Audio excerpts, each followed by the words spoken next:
नमस्कार, पेप्टेक टाइम मध्य प्रदेश समाचार में आपका स्वागत है। मैं हूं शिवेंद्र शुक्ला। एविएशन सेक्टर के नए सुरक्षा नियमों ने देश की सबसे बड़ी एयरलाइन इंडिगो को पटखनी दे दी है। लगातार तीसरे दिन क्रू की कमी से जूझ रही इंडिगो के ऑपरेशंस पर ब्रेक लग गया है।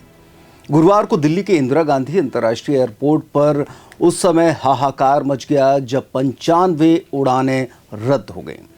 दोपहर होते होते टर्मिनल 3 का फ्लाइट इंफॉर्मेशन बोर्ड कैंसलेशन की खबरों से पट गया।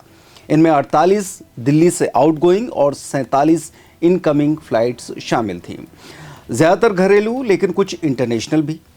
गुस्साए यात्रियों ने काउंटर पर हंगामा शुरू कर दिया और रिफंड दो के नारे लगाने भी शुरू कर दिए। और इस बीच मची भगदड़ में 3 यात्री बेहोश भी हो गए। एयरपोर्ट के दोनों फ्लोर यात्रियों से खचाखच भरे थे। कई जगह झगड़े हो गए। सिक्योरिटी को लाठी चार्ज जैसी स्थिति भी संभालनी पड़ी। अब ये हालात सिर्फ दिल्ली में ही नहीं बल्कि देश के कई और एयरपोर्ट पर भी रहे। प्राप्त आंकड़ों के अनुसार मुंबई में 86, बेंगलुरु में 50, हैदराबाद में 70, जयपुर में 4 और इंदौर में 3 उड़ानें रद्द हुई हैं और कुल 300 से ज़्यादा फ्लाइट्स प्रभावित हुई हैं, जिसके लिए कोई वैकल्पिक फ्लाइट की व्यवस्था भी नहीं रही। हम आपको बता दें कि इससे पहले बुधवार को भी 200 से ज्यादा उड़ानें रद्द की गई थी।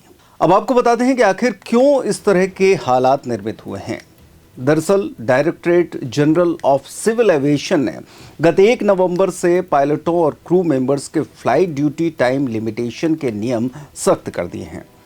ये बदलाव पायलटों की थकान कम करने और सुरक्षा बढ़ाने के लिए हैं, लेकिन इंडिगो पर सबसे ज़्यादा इसका असर देखने को मिला।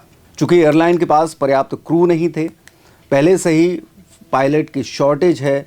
एएलपीए इंडिया के प्रेसिडेंट कैप्टन सैम ने जानकारी देते हुए बताया कि ये डिसरप्शन आर्टिफिशियल है। एयरलाइंस डीजीसीए पर दबाव बनाने के लिए ऐसा कर रही हैं।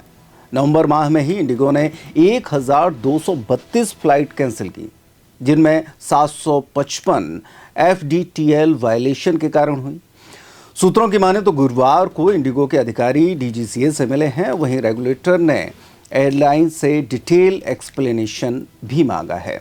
तो ऐसी कंडीशन में एयरपोर्ट पर यात्रियों की अफरा तफरी और परेशानियां लगातार देखने को मिली और कई जगह यात्री इस कदर परेशान हुए कि उनकी जो और कनेक्टिंग फ़्लाइट्स थी या महत्वपूर्ण मीटिंग्स थी, महत्वपूर्ण काम थे, वो सारे के सारे रद्द हो गए क्योंकि उनको कोई वैकल्पिक व्यवस्था भी नहीं मिल पाई।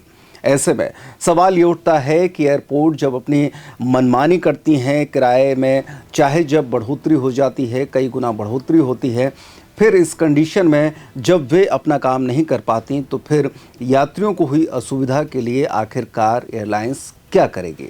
और ऐसे में सरकार को भी सख्त से सख्त निर्णय लेना पड़ेगा।